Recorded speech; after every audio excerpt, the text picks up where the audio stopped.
Assalamualaikum warahmatullahi wabarakatuh. Selamat pagi dan salam sejahtera kepada semua hadirin yang dihormati. Majlis dimulakan dengan bacaan Al-Fatihah. Amin, amin, ya Rabbal Alamin.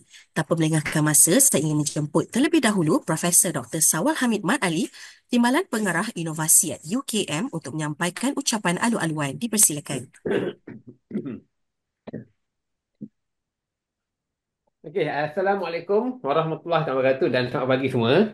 Uh, bagi pihak Pusat Inovasi dan Pemindahan Teknologi khususnya dan Universiti Kebangsaan Malaysia UMNya, saya mengalu-alukan kehadiran Tuan Ibrahim Anun ataupun yang lebih dikenali dengan nama Ujang ke sesi bicara inovasi yang kali ketiga untuk tahun 2025. Untuk pengetahuan Tuan Ibrahim, bolehkah saya panggil Tuan Ibrahim ke tak panggil Ujang? Ujang ni dah lah Ujang. Ujang kan? Okey, okey. Ujang ni. Okey, untuk pengetahuan Ujang, sesi bicara inovasi ini adalah sesi yang Pusat Inovasi adakan secara berkala, okey, untuk memberi pendedahan kepada warga universiti berkenaan dengan kepentingan pelindungan harta intelek dan sebagainya lah yang berkaitan dengan pelindungan harta intelek dan juga pengkomersialan produk. Okey. So pada kali ini, pada sesi ketiga ini, kita berbesar hati kerana dapat menerima kehadiran saudara Ujang ke sesi kita. Kerana saya fikir kalau generasi saya ni memang kami besar dengan kartun-kartun Ujang lah.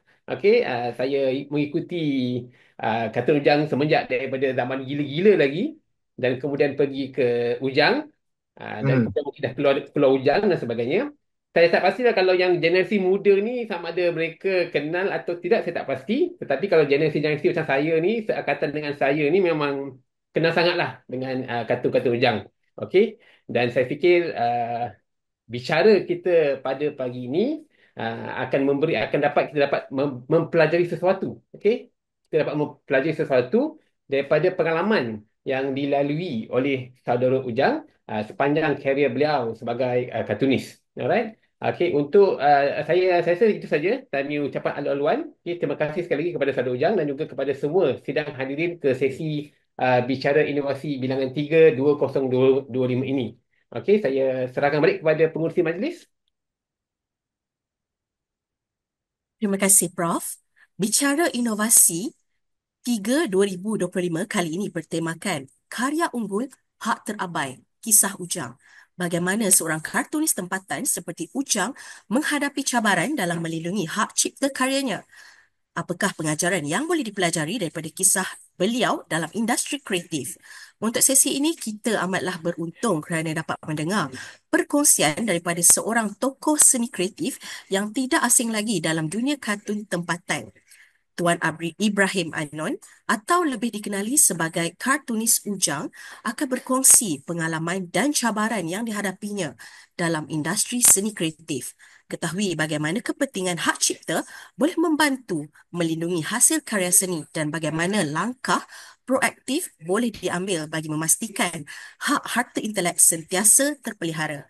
Jadi, tanpa melengahkan masa, saya terlebih dahulu menjemput moderator yang berpengalaman lebih 10 tahun dalam bidang harta intelek bagi merancangkan lagi sesi ini. Bersama kita, penyelaras unit harta intelek, Cik Izaidah Ishak untuk mengelolakan sesi ini. Dipersilakan. Terima kasih Puan Najwa. Nervous saya rasa hari ini. Pagi ini saya diberikan tanggungjawab untuk mengelola program bersama dengan Tuan Ujang. Okey, Alhamdulillah hari ini inovasi telah berpeluang untuk membawa tetamu undangan khas yang cukup istimewa di pandangan seluruh rakyat Malaysia, terutamanya yang lahir pada tahun 80-an ke atas sebelumnya lah. Dan agak mustahil kalau kita kata yang lahir 80-an ke atas sebelumnya tak kenal dengan kartunis tempatan yang cukup terkenal, iaitu Tuan Ibrahim Anon ataupun lebih dikenali sebagai Ujang. Sebelum tu mungkin saya nak selit sikit, dekat office kita sendiri pun kita ada peminat setia, Encik Firdaus Banhawi. Nanti mungkin boleh buka kamera, say hi kepada Tuan Ujang. So selamat datang Tuan. Terima kasih. Terima kasih kerana sudi terima pelawaan daripada Pusat Inovasi dan Pemindahan Teknologi UKM. Sebelum kita mula, izinkan saya untuk membacakan sedikit latar belakang. Mungkin Tuan Ujang boleh betulkanlah sebab sumber ni daripada internet. So saya bacakan Boleh. sikit sebanyak Boleh. sebab yang hadir ni mungkin rata-rata dari pelbagai umur kan. Ya. So, Tun Ibrahim Anand ataupun lebih dikenali sebagai Tun Ujang dilahirkan di Juasih, Kuala Pilah, Negeri Sembilan. Encik Firdaus minta saya cakap ni Sembilan, bukan Negeri Sembilan, ni Sembilan. Ni 9. Ni Sembilan. Merupakan seorang kartunis terkenal Malaysia. Tuan Ujang memulakan kerjayanya sebagai kartunis pada era 1980-an dengan memulakan kerjaya animasi bersama majalah Gila-Gila. Pada tahun 1990-an, Tuan Ibrahim telah berpindah ke syarikat penerbitan Karisma Publication ataupun kemudian dikenali MOI Publication dan telah menjadi pengasas bagi majalah Ujang. Majalah Ujang telah menjadi satu fenomena yang besar dengan menampilkan pelbagai siri kartun terkenal seperti Aku Budak Minang, Acha, Atuk dan juga Din Beramboi. Itu baru sedikit saja dan mungkin nanti Tuan Ujang boleh betulkanlah latar belakang yang saya telah utarakan. Lepas ni kita nak minta Tuan Ujang berkongsi sedikit latar belakang. Mungkin ada yang tidak diceritakan dekat internet kan. Dan juga bagaimana tercetusnya minat untuk menghasilkan karya kartun ni. Tadi saya dengar macam banyak cabaran Tuan hadapi untuk nak hasilkan, ada tentangan-tentangan mungkin Tuan boleh kongsikanlah selepas ini. So kita nak tahulah dia bermula daripada keluar daripada ibu tu ke keluar daripada perut ibu terus dah ada darah seninya ataupun sejak bila yang datangnya minat untuk nak hasilkan karya-karya sebegini dan apa inspirasi kepada Tuan Ujang lah untuk hasilkan kartun-kartun. Saya persilakan Tuan. Okey, Assalamualaikum warahmatullahi wabarakatuh. Terima kasih atas jemputan juga daripada UKM. Sebenarnya saya dengan UKM ni close dah lama tau.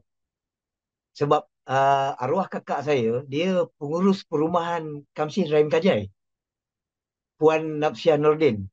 Jadi masa saya berumur 15 tahun, 16 tahun ni, saya selalu ke UKM dan saya selalu lepak dekat tempat masak tu, Kamsis tu, tempat dia orang masak tu kan. Chef-chef dekat UKM tu saya kenal jugalah dulu. Dalam sekitar tahun 80-an macam tu. Jadi saya lahir pada tahun 1965 daripada Kampung Juasih, Kuala Pilah, Negeri Sembilan. 8 orang adik-beradik. 5 orang kakak dan ada 2 orang lelaki. 3 orang lelaki ya. Daripada 8 orang tu. Apa nama, saya mulakan karier saya melukis ni sejak daripada belum sekolah lagi. Maknanya sebelum saya bermula masuk darjah 1 tu, memang dah minat melukis dah. Jadi saya orang kata bezanya dengan kanak-kanak lain zaman tu, saya suka melukis dan merakamkan apa yang saya nampak. Macam kita dekat kampung, kita pergi main bola, kita pergi sungai, kita pergi tangkap burung. Macam-macam aktiviti budak-budak kampung kan. Jadi saya akan lukis dan bagi kawan-kawan tengok. Itu dia punya orang kata mula-mula timbulnya dia punya excitement tu. Sebab bila kita kanak-kanak kan, zaman budak-budak kan, kita duduk kampung. So kita nak something special. Kalau you perasan lah duduk kampung kan. Kita kat kampung tu budak-budak ni dia suka perhatian.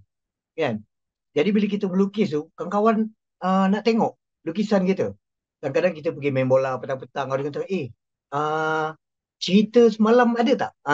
Dia kan, saya bawa lukisan tu, bawa dekat tempat main bola, bagi dia orang baca. Kadang-kadang cerita tu bersambung.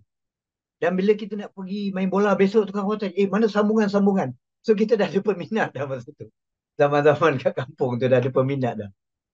Jadi dia jadi macam satu orang kata apa, keseronokan. Sebab kita ada ramai kawan, jadi perhatian masa dekat sekolah. Dan kemudian lepas tu kita boleh jual pula lukisan tu. Saya masa tu dah mula jual lukisan. Lukis dekat kertas, beli apa nama, dulu ada satu buku lukisan zaman-zaman saya lah tahun 80-an. Ada jual buku lukisan yang murah-murah tu, 15 sen harga dia, 10 sen, kertas tu kosong. Jadi kita lukis buat komik. Jadi kawan-kawan tempah lukisan tu. Kita jual 50 sen, 40 sen. Jadi pada zaman tu dah mula orang tu minat berniaga tu kan.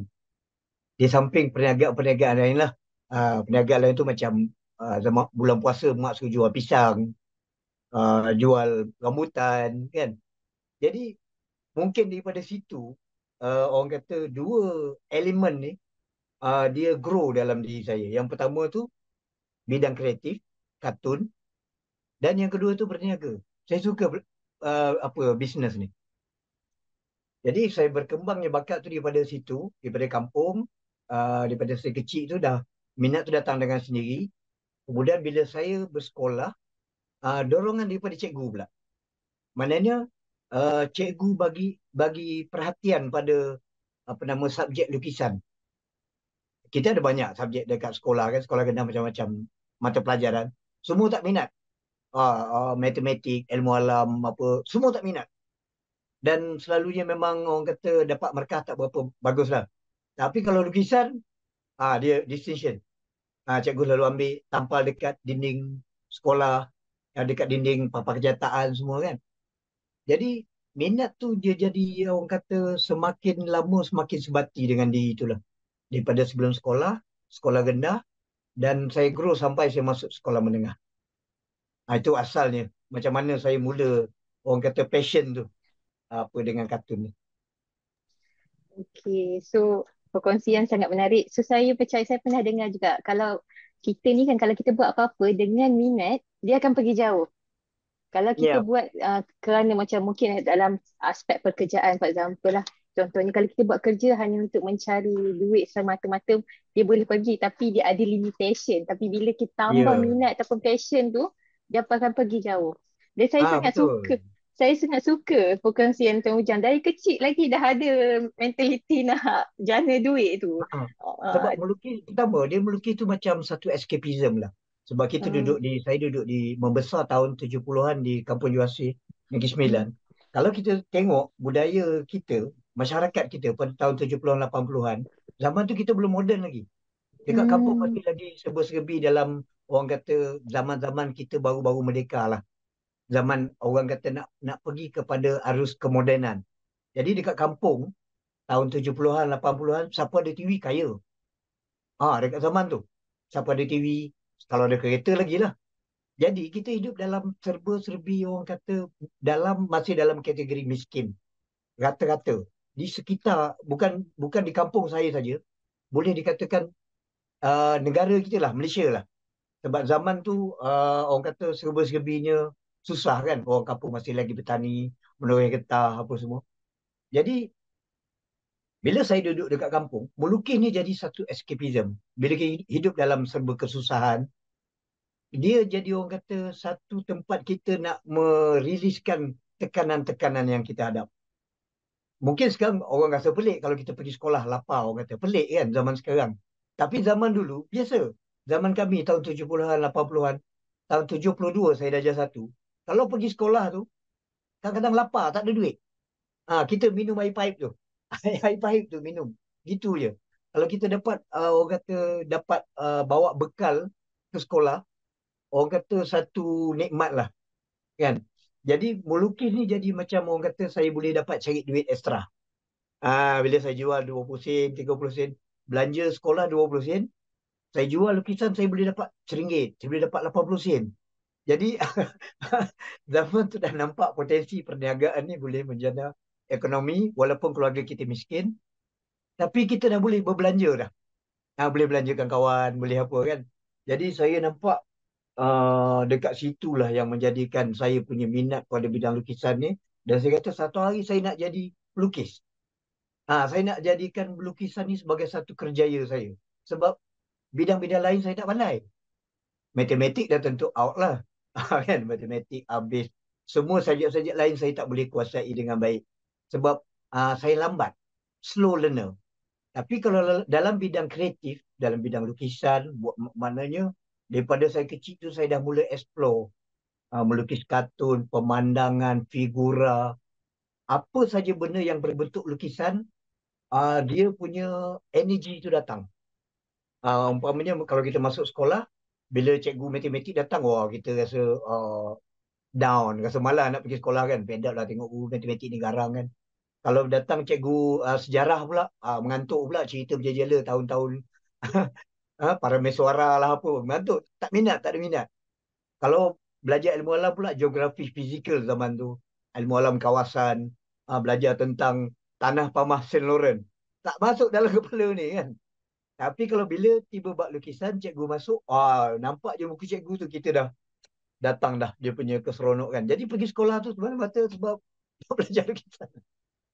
Lukisan ni lah yang buatkan saya minat ke sekolah, rajin ke sekolah, dan saya orang kata boleh tadap juga dengan subjek-subjek lain apabila lukisan ni ada. Maknanya daripada darjah 1 sampai saya darjah 6, saya sangat-sangat apa nama orang kata, sangat passion saya sangat kuat lah dengan bidang lukisan ni, seni kreatif ni. Terima kasih Tuan Ujang. Saya ni rasa macam seronok dengar cerita ni sebab perkongsian kalau yelah ya, Tuan Ujang membuktikan yang bahawa bukan kita belajar, masuk sekolah, masuk U and then itulah jalan kita. Dia ada banyak jalan lain yang tersedia untuk kita. Asalkan kita tahu kat mana kita passion kita dan kita tahu apa matlamat kita lah. Okay, soalan seterusnya. Kita santai-santai je lah tapi saya ada sediakan beberapa soalan lah. Boleh tadi Tuan kata okey masa kat sekolah dah tahu dah satu hari nanti nak jadi pelukis. Jadi Tuan boleh cerita tak sebab antara karya yang famous adalah Ujang lah. So kita nak tahu Tuan punya perjalanan Ujang ni. Macam mana konsep Ujang ni dibangunkan dan saya difahamkan karya-karya Tuan ni memang mementingkan keaslian 100%. Dan ini sangat penting dalam hak cipta. Warga-warga UKM yang hadir ni saya rasa dia orang kebanyakan tahu yang hak intelek ni salah satunya hak cipta. Jadi boleh Tuan terangkan sikit apa yang saya utarakan tadi dan apa mesej utama yang dibawa oleh Ujang tu sendiri. Saya tengok lebih kepada elemen budaya masyarakat tempatan lah. Mungkin Tuan boleh uraikan lagi selepas ni. Okey, itulah yang saya ceritakan. Asasnya tadi, bermulanya bagaimana seni lukis ni orang kata hidup dalam diri saya daripada sekolah, daripada saya di kampung kemudian saya bersekolah. Jadi maknanya lukisan-lukisan tu dia dah sebati dengan diri saya dan apa yang saya lukis tu adalah satu manifestasi pandangan saya. Saya punya orang kata cita-cita saya, dream, angan-angan, impian, semuanya saya curahkan dalam tu. Jadi dekat situ kalau perasan karakter Ujang, watak Ujang tu adalah watak diri saya sendiri. Saya menceritakan tentang kisah diri saya sendiri, bagaimana saya membesar di kampung dalam suasana keluarga adat Minang, adat Pepatih dengan lingkungan suasana pasca merdeka masa tu. Jadi semuanya saya ceritakan dalam karya-karya saya. Sebab tu bila orang tengok kartun-kartun saya tu hampir sebab saya menceritakan tentang diri dia orang juga.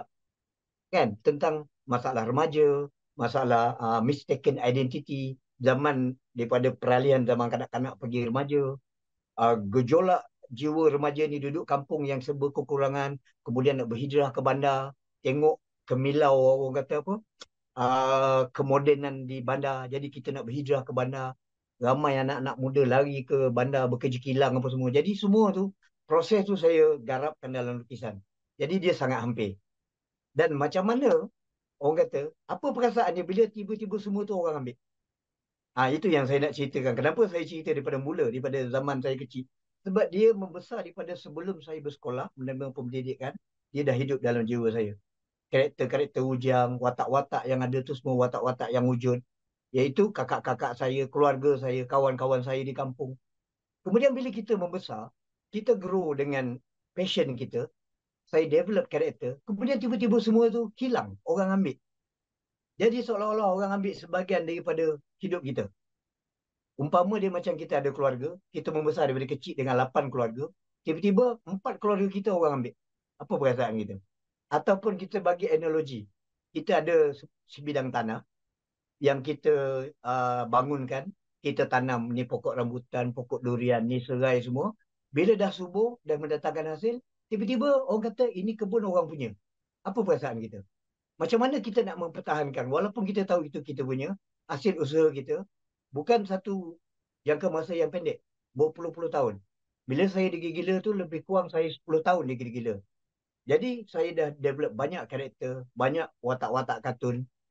Sehingga bila saya buat majalah Hujang, saya develop watak Dim Bramboi, saya develop watak apa nama Usuk Sontrian, lebih kurang 17 karakter. Jadi saya nak ceritakan pula tentang nilai dia.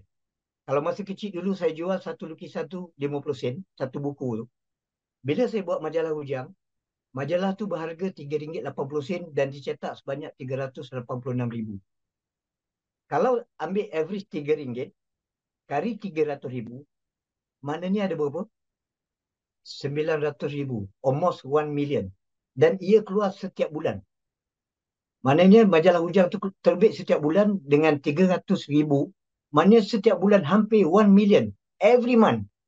Jadi dia satu jumlah yang sangat besar. Dia satu jumlah yang saya boleh katakan masa zaman tu kita buat average kita buat 7 juta lah. Yearly punya gross. Jadi bila saya startnya majalah Ujang ni, masa tu saya pergi dengan sebuah syarikat yang akan jadi saya punya funder. Maknanya yang akan membiayai majalah ni. Tentang macam mana proses tu boleh tengoklah, ada banyak dalam podcast, boleh cek dalam Dul Podcast, ada dalam banyak dalam internet. Kalau Google pada banyak saya dah ceritakan macam mana proses saya daripada majalah Gigila kemudian pergi ke majalah Ujang, kemudian buat majalah buat Usut Sontorian. Jadi ada banyak boleh cek dalam internet. Apa yang saya nak ceritakan ni macam mana proses tu berlaku. Ya, bila kita melukis, kita tak pernah fikir, siapa pernah terfikir satu hari semua karya tu bukan dia punya. Siapa pernah terfikir? Ambil contoh macam penyanyi lah. Jamal Abdillah menyanyi selama 30 tahun. Tiba-tiba satu orang kata, Jamal Abdillah ni bukan nama dia lagi. Dia tak boleh nyanyi sebarang semua lagu-lagu yang dia pernah nyanyikan sebelum ni. Jadi satu benda yang sangat weird. Satu benda yang sangat pelik. Bagi saya, sangat pelik. Sebab saya daripada kampung, saya tak tahu tentang hak milik karya intelek. Saya tak tahu. Saya buat majalah Ujang pada tahun 1993. 1993 kita buat majalah Ujang dan Maipo ditubuhkan pada tahun 2003. 3 Mac 2003, betul tak? Maipo ditubuhkan. Maknanya 6 tahun selepas saya punya kes berlaku, baru Maipo ditubuhkan. Jadi masa buat majalah Ujang, saya berfikir bahawa majalah tu saya punyalah sebab saya buat. Saya lukis dan saya develop from zero, daripada scratch. Ambil contoh umpamanya macam tanah tadi. Tanah yang kosong. Jadi sebelum kita nak bercucuk tanam ni, apa kita buat kalau kita buat kebun? Kita baja dulu, kita potong dulu, tebas semua semak-semak, bakar. Kemudian kita baja, kita cari benih yang baik. Kemudian kita siram sampai subur membesar dan mendatangkan hasil. Macam tu juga kita buat majalah. Daripada mula kita buat majalah tu, kita cari kartunis, kita latih dia melukis, kita tukar bagi dia nama, kita susun majalah ni dengan sesuai dengan kehendak pasaran pada masa tu. Dan alhamdulillah benda tu berjaya. Sebab selepas saya buat majalah Ujang selama 5 bulan, kita dah achieve 300,000 dan kita dah beat gila-gila di pasaran. Masa tu gila-gila 300,000, kita dah boleh 350,000 dalam tempoh 5 bulan majalah Ujang tu. Jadi saya rasa dengan kejayaan yang begitu besar, dengan keuntungan yang begitu besar, kalau saya lah, kita ni sebagai orang kampung, cara berfikir orang kampung lah kan. Kalau katakan satu orang boleh menghasilkan 1 juta, adakah jadi masalah bagi saya nak bagi dia 300,000? Bagi saya tak ada masalah. Betul tak? Jadi bila saya buat majalah Ujang, saya ada 30% dalam tu. Saya ada 30% profit sharing. Maknanya daripada jualan majalah tu, kalau katakan gross dia 7 juta, saya ada 30%, maknanya saya ada berapa? 1.5 million. Matematik matematik lemah sikit, saya pun lemah juga matematik. Lebih kurang lah 1.5 million. Jadi maknanya 30% daripada profit tu hak saya sebagai pengkarya, sebagai orang yang buat majalah ni, yang develop dan cari semua kartunis dan hasilkan sampai majalah tu diterima masyarakat dan laku di pasaran. Jadi dalam tempoh 3 tahun saya buat tu, saya claim 30% saya punya profit sharing. Tiba-tiba dia tanya, apa yang membuktikan majalah tu awak punya? Jadi saya daripada kampung, dalam usia yang muda, saya masih muda lagi masa tu, saya start umur saya 17, maknanya 17, 27, saya 10 tahun digigila, 27 saya dah mula keluar dan explore start buat majalah Ujang lah. Mana saya dalam 20-an, 30-an lah macam tu umur saya. Jadi bila orang tanya, apa yang membuktikan majalah ni awak punya? Oh, ini satu benda yang sukar saya nak cakap. Bagi saya pelik. Pelik sangat. Kan? Pelik sangat. Rupa-rupanya, karya ni perlu didaftarkan. Saya tak tahu. Saya tak tahu karya itu perlu didaftarkan. Baru jadi hak. Seolah-olah kita nak kata, kita beli motor, kita kena ada geran motor. Jadi kartun yang saya buat sebelum ni dengan Gigila 10 tahun tak ada masalah apa-apa. Tak ada masalah apa-apa dengan Gigila, dengan banyak saya hasilkan karya. Sebab saya dah melukis lebih kurang 40 tahun lebih. Tak ada apa-apa masalah sebelum tu. Jadi apabila saya nak claim profit sharing saya yang 30% ni, dia kena melalui peguam sebab dia satu jumlah yang sangat besar. Nah, dia tak boleh bukan macam kedai kopi kan, awak ambil gaji awak, bukan macam tu. Dia ada dia punya sistem dia kan. Maknanya saya kena ambil lawyer, lawyer akan claim. Jadi sebelum dia bayar tu, dia minta kita proofkan yang kita ni hujang. Buktikan dulu awak hujang. Baru awak boleh claim. Macam Jamal Abdillah menyanyi 30 tahun, 40 tahun, tiba orang kata, buktikan awak Jamal Abdillah. Apa buktinya? Saya nak tunjuk IC, tak boleh sebab IC saya Ibrahim bin Anon. IC saya Ibrahim bin Anon. Karya saya nama Ujang tu, nama panel saya. Tapi apa buktinya yang karya tu saya punya dan saya buat? Kan? Jadi saya tak boleh. Benda ni sampai ke mahkamah, naik ke mahkamah. Saya tak boleh buktikan yang saya Ujang sebab saya tak ada pendaftaran copyright. Saya tidak ada trademark, patent, trademark atas hak dagangan atas karya-karya saya. Jadi, automatik habislah. Saya punya usuk sontorian lebih kurang dalam 17 karakter.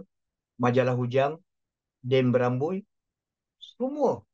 Usaha saya daripada mula yang saya bawa majalah Hujang tu, karakter Hujang tu saya buat daripada kampung sebenarnya.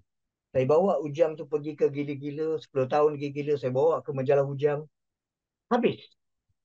Dan tak apa lagi. Maknanya saya punya royalty 30% tidak dibayar.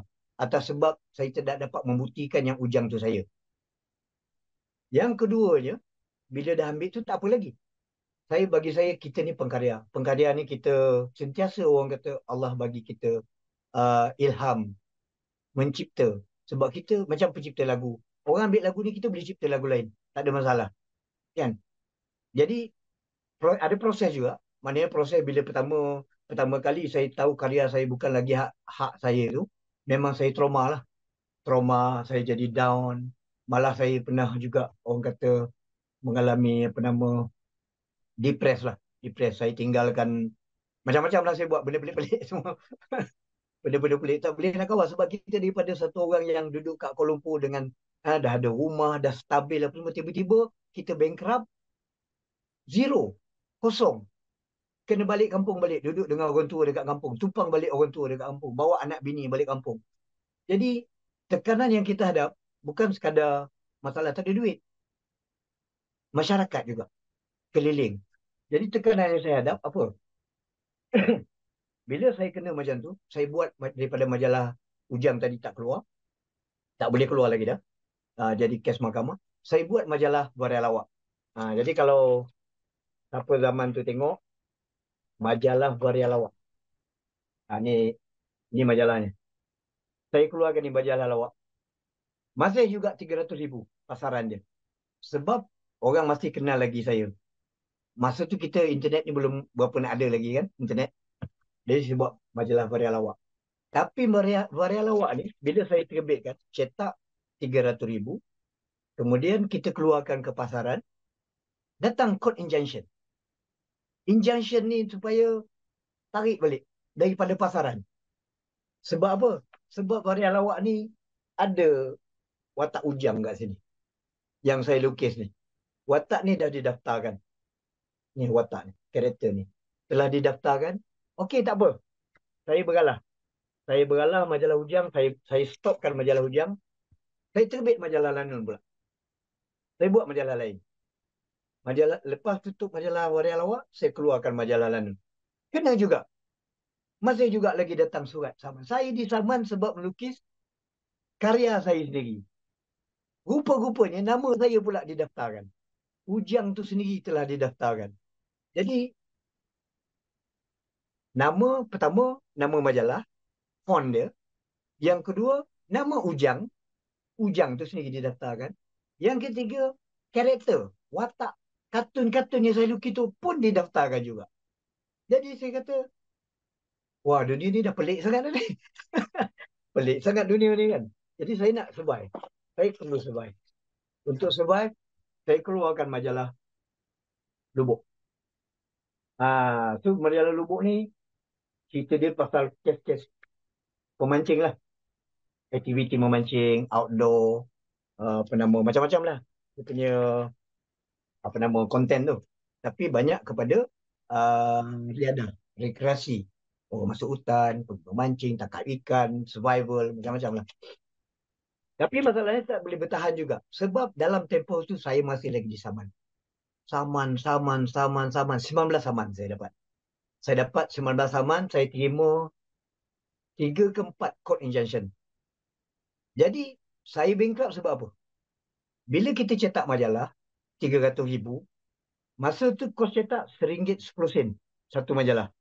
Satu majalah kita cetak ni. Satu majalah ni RM1.10. Kalau kita cetak 300,000 berapa? 300,000 lebih. Okey, kita cetak 300,000, kita pun edar ke pasaran. Masuk je ke pasaran, datang court injunction. Kena tarik balik daripada pasaran. Jadi majalah ni ditarik daripada pasaran, simpan berlambat-lambat dekat store. Printing kita kena bayar. Printing dia tak kira sebab kita dah buat dekat dia. 300,000 kalau you buat, bayar RM1.10, you kena bayar 300,000 walaupun majalah you tak jual. Sebab printing dia tak peduli you jual ke tak jual majalah. You cetak, you dah pakai dia punya servis, you kena bayar. Jadi bila kena injunction, stop, saya dah hutang 300,000. 2 kali injunction, saya dah hutang 600,000. 3 kali injunction, saya dah hutang 900,000. Dengan semua liability yang saya tanggung tu, hutang saya 1.8 juta. 1.8 juta hutang saya. Habis semua. Saya terpaksa surrender company. Saya terpaksa jual aset-aset semua. Dan bank saya dibekukan. Saya balik kampung. Balik kampung di Juasih, Pulau Pilah. Jadi bila kita duduk kampung, bawa anak bini kat kampung, kerja dah tak ada. Apa kita nak buat? Kita masih lagi boleh melukis. Jadi saya lukis pula. Buat pula kad raya. Saya buat kad raya. Ada pula funder daripada publisher daripada Penang. Dia ejen yang dulunya mengedar majalah saya. Dan dia tahu saya punya kes, dia kesian. Seorang berbangsa Cina kan. Dia kata, Ujang tak apalah, dia kata. Saya pergi jumpa dia dekat Penang. Dia kata, saya tahu you punya kes, dia kata. Saya kesian sama you, dia kata. Tak apa, you buat. Kita cetak, you tak payah bayar. Kita cetak saja, dia kata. You buat saja apa-apa yang you boleh buat. Cina ni tolong saya. Saya pun buat kad raya. Ini kad raya dia buat. Saya keluarkan kad raya ni dan dicetak sebanyak 60,000. Tapi selepas keluar ni, masuk je ke pasaran, datang lagi saman, injunction. Kena lagi injunction sebab apa? Sebab ni. Kad raya koleksi utama kartunis Ujang. Ini Ujang ni. Kartunis Ujang ni. Walaupun saya dah letak gambar saya dekat sini. Ni gambar saya, gambar Ujang ni. Orang satu Malaysia tahu ni Ujang ni. Tapi kad raya ni tak boleh jual. Tak boleh jual kad raya ni, ditarik balik. Dan habislah. Tak adalah saya punya pendapatan lagi dah duduk kampung. Jadi saya duduk kampung, saya pergi jumpa printing. Saya kata dengan printing saya dah tak mampu. Saya kata benda ni dah berlaku. Saya tak boleh buat apa. Dan Alhamdulillah, Tuhan jumpakan saya dengan satu orang bangsa lain, agama lain. Tapi sangat baik. Dia kata, Ujang tak apa, you tak payah bayar. Dia kata, I tahu you punya problem. Kita sama-sama tanggung, dia kata. I kata, dalam keadaan macam ni, Tuhan hantar lagi pertolongan. Jadi, kad raya ni tak dicetak. Ambil balik, simpan balik dekat printing. Saya ingat dia simpan lebih 20 tahun. Cina tu dah meninggal dah pun. Tiba-tiba anak dia telefon saya. Dia pulangkan saya berpelet-pelet ni. Dia pulangkan balik dekat saya. Dia kata, bapa saya pesan, dia kata, sebelum apa, dia kata bagi balik dekat Ujang ni semua. Walaupun dia tak bayar. So saya tak bayar. Cina ni bagi balik dekat saya. Apa saya buat? Saya sedekahkan je. Saya bagi orang.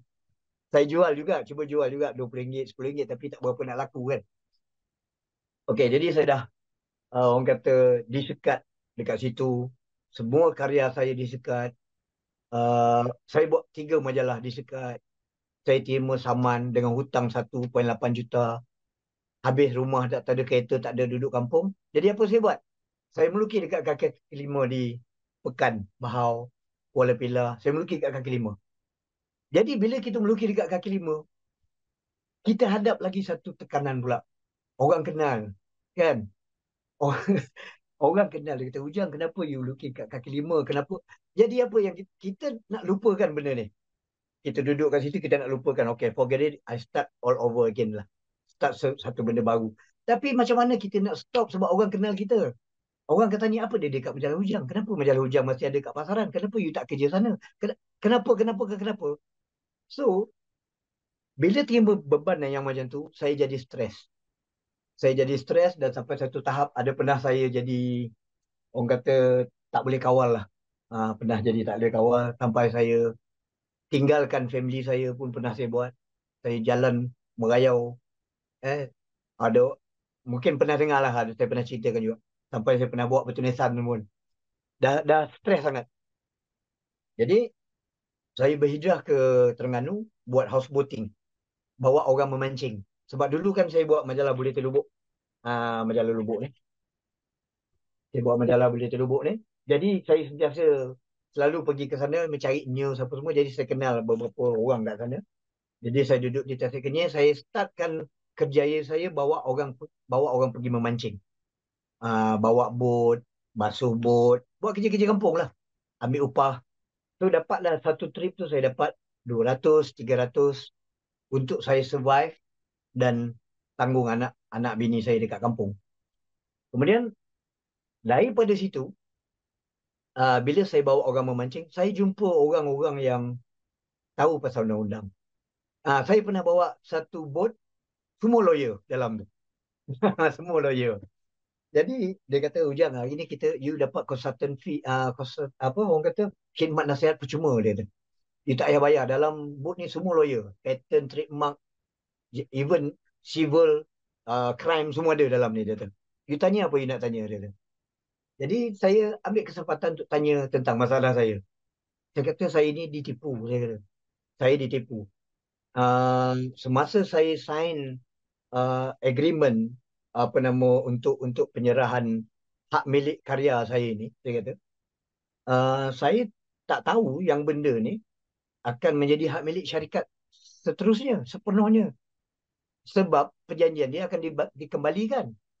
Sebab bila saya pergi pada funder untuk terbitkan majalah, funder kata apabila kita tidak beroperasi lagi, dia kata majalahnya akan dipulangkan balik pada Ujang.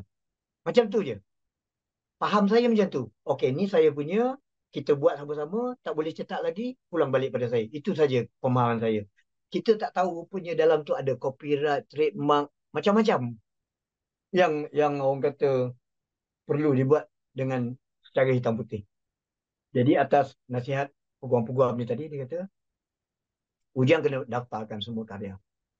Mana setiap karya yang Ujang buat, Ujang kena daftarkan dia. Dan daripada situ saya mula mengorak langkah. Daripada Tasik Kenyir tadi, saya buat boating kat Kenyir. Saya datang balik ke Kuala Lumpur.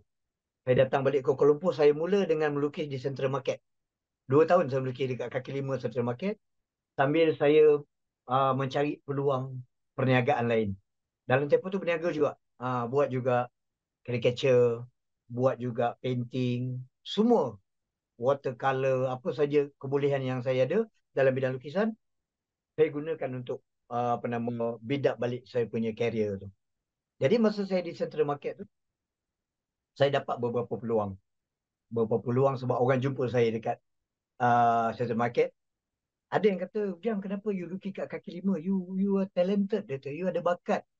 You ada kebolehan. Saya kata, saya ada bakat tapi saya tak ada duit. Saya tak ada duit. Saya punya akaun dah kena freeze. Saya dah blacklisted. Tahun 2000 saya dah bankrupt. Dah serah diri dekat insolvency dah. So, pendapatan saya cuma untuk, orang kata, kehidupan saya. Untuk saya tanggung anak bini saya. Anak-anak saya bersekolah. Saya ada 4 anak yang bersekolah. Jadi, dalam tempoh tu ada juga tawaran-tawaran yang saya terima daripada syarikat-syarikat untuk berkolaborasi terbitkan majalah. Jadi saya dapat satu tawaran daripada Spring Crest yang terbitkan, kalau pernah dengar majalah Kungfu tu, Wira Tunggal, Pedang Setiawan. Pernah dengar? Yang harga dia RM3 tu kan? Yang Uh, lelaki saya rasa mungkin Ramai. yang lelaki ni ramai tahu ni saya rasa. Dengan pakai baju kemeja dengan necktie baca Pedang Setiawan kan. Balik office baca. Jadi fenomena kan. Komik-komik daripada Hong Kong tu. Licensing daripada Hong Kong. Dan saya bekerja dengan syarikat tu. Syarikat tu di Batu Cave. Dia dapat license daripada Hong Kong untuk terbitkan uh, Pedang Setiawan, Wira Tunggal semua ni. Jadi company ni, syarikat ni dia backup saya untuk terbitkan satu majalah. Jadi saya terbitkan majalah Ujang Budak Minang. Satu majalah. Sempat keluar 2 minggu, datang lagi injunction. Kena lagi. Sebenarnya dalam tempoh tahun 2000 saya bankrupt. Maknanya dalam tempoh tu saya tak berhenti. Sentiasa dipantau. Dia tak mahu saya keluar di pasaran. Bila keluar je Ujang di pasaran, akan datang ni. Sama ada surat daripada lawyer ataupun daripada ni, injunction. Jadi satu keluaran je keluar majalah tu. Majalah Ujang Budak Minang tu. Kemudian saya tutup majalah tu, saya keluarkan pula majalah Malim Pelita. Satu majalah lain pula. Jadi tak berhenti-henti dalam tempoh saya top tahun 1997, tahun 2000 saya bankrupt. Cumanya, selepas tahun 2000 tu bila saya bankrupt, saya dapat lesen besar. Sebab bila kita dah bankrupt, saya pergi ke insolvency di Seremban. Dia kata bila bankrupt ni, dia kata kita tak boleh sign check. Kita tak boleh jadi, tidak boleh masuk perjanjian. Sign agreement semua tak laku. Dan dan kita tak boleh disaman. Kan? Bila kita dah bankrupt, orang saman kita nak buat apa? Tak ada benefit. Kalau dia saman pun kalah, okeylah saya dah bankrupt. Nak buat apa? Jadi atas sebab tu saya tahu saya dah bankrupt, orang tak boleh buat apa kat saya. Saya buat balik Ujang. Saya buat balik kartun-kartun Ujang tu. Dan saya keluarkan, saya tak kira orang nak saman-saman lah. Buat apa, buatlah. Saya tak kisah. Saya tak peduli lagi dah. Orang kata, alang-alang dah bankrupt, dah muflis, dah tak ada apa. Once for all, baik saya redah je. Jadi saya mula buat karakter Ujang tu, saya buat dalam bentuk 3D. Dalam bentuk 3D menggunakan AI. Artificial Intelligence. Menggunakan AI. Jadi saya bawa pergi ke Maipo. Pergi ke Maipo, saya tunjuk dekat Maipo. Boleh tak didaftarkan ni? Kartun ni dah bentuk 3D. Maipo kata boleh. Saya boleh daftarkan. Saya boleh dapat copyright. Jadi saya hantar dekat sana. Pada hari yang sama, saya dapat 3 sijil copyright daripada Maipo. Untuk karakter Ujang. Jadi saya keluarkan karakter Ujang tu. Dan saya mula komersialkan balik. Saya keluarkan produk, merchandise. Antara yang saya keluarkan, kalau tengok. Ni, spek ribbon ni. Boleh cari dekat Shopee. Ada. Saya keluarkan balik watak ni. Tapi saya buat dalam bentuk 3D. Dan saya keluarkan juga cap. Dan banyak lah. Selepas pada tu, saya dapat banyak peluang untuk collab dengan big company. Sebab selepas saya daftarkan saya punya trademark tadi, saya dapat tawaran daripada KFC. Saya collab dengan KFC. Saya collab dengan Munchies, Nestle, Yellow Pepper, G-Shock, Tesco. Saya rasa tak kurang daripada 10 syarikat-syarikat besar yang saya dapat. Bila kita ada trademark. Sebab satu, bila kita nak collab dengan big company ni, pertama dia ada law department dia yang akan check. Dia kata you ada konflik tak apa-apa dengan hak milik karya intelek. Nak tengok kita punya ada masalah tak? Ada kepunyaan orang lain ke apa semua kan? Jadi so far bila saya collab dengan big company ni, memang tak ada apa-apa masalah. Alhamdulillah. Cumanya masa saya collab dengan KFC tu, isu Palestin kan. Ingat tak isu Palestin? Masa tu dah meletup. Saya dibayar oleh KFC ni sangat tinggi sebenarnya. Dekat 100,000 dibayar oleh KFC. Dan dia orang nak sambung lagi kontrak tu setahun. Nak further lagi another 1 year. sebab produk yang dia keluarkan tu sold out. Keluar je sold out, keluar je sold out. Buckethead tu. Kalau cari dekat Google, Buckethead Ujang X KFC. Itu jadi fenomena satu masa itu hari, masa keluar tu. Tapi kemudian timbul isu Palestin. Semua orang boykot KFC. Macam-macam kan. Jadi saya pun fikir, yalah atas kesedaran kita juga kan. Kita pun tengok apa yang berlaku sekitar kita. Jadi saya fikir saya perlu buat satu langkah yang drastik lah. Jadi saya pergi dekat lawyer, saya tamatkan kontrak itu. Saya tamatkan kontrak dengan KFC sebab saya beritahu terus terang dengan dia. Saya cakap saya tak mahu uh, polemik ni mengganggu saya sebab saya dah hadap banyak masalah sebelum ni. Saya dah terima macam-macam ujian sampai saya bankrupt, sampai saya mau freeze. Jadi saya tak mahu lagi benda ni jadi lagi. Nanti orang boykot KFC, orang boykot saya juga. Kan? Di samping orang kata kesedaran kita tentang isu Palestin itu satu bab lain. Kemudian dari segi pengurusan kerjaya kita pun kita kena bijak juga membaca situasi. Jadi bila saya ambil lawyer, hantar surat kepada dia, saya tamatkan, dia faham. Dia faham. Dia kata kita terima dan saya tak ada kerja. Sepatutnya ada kontrak 1 tahun lagi dengan KFC. Jadi bila kita terminate tu, saya dah tak ada kerja.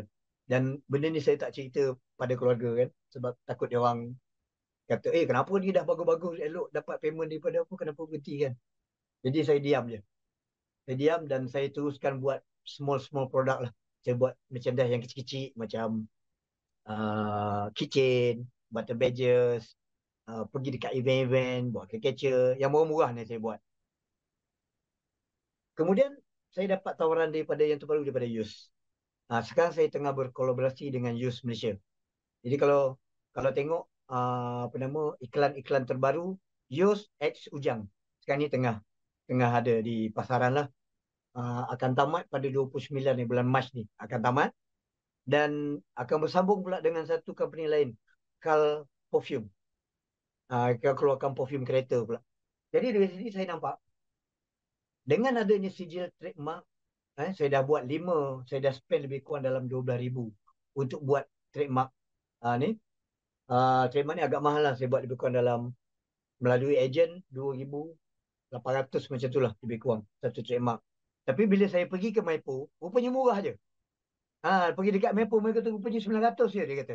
Wah, saya kata banyaknya saya habis. Saya habis 12,000 untuk buat dekat luar melalui ejen. Rupanya sampai dia markup sampai 2 kali ganda, 3 kali ganda. Jadi saya pergi dekat Maipo, saya buat sendiri.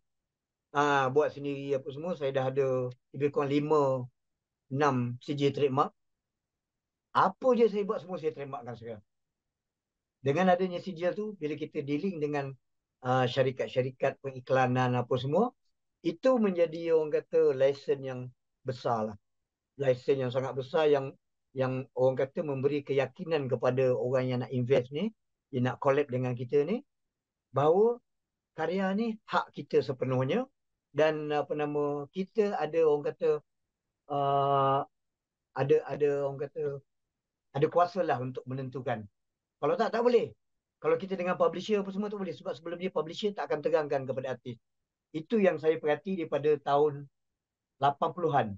Saya terlibat dengan penerbit-penerbit. Tidak ada publisher yang terangkan kepada artis benda ni.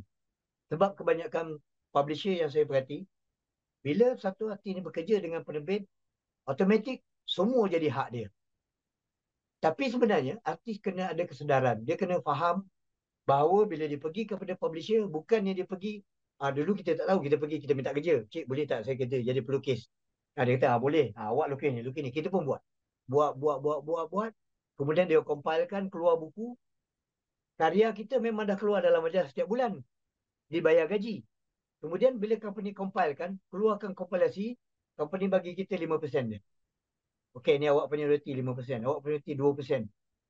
Kita tak tahu. Kita terima, Alhamdulillah, seronok kita dapat 5% tu. Tapi bila kita fikirkan balik, karya tu dah keluar dekat majalah. Telah dibayar, kosnya tak ada lagi dah. Bila dia compile buat buku, cuma kos untuk print buku saja. Kan?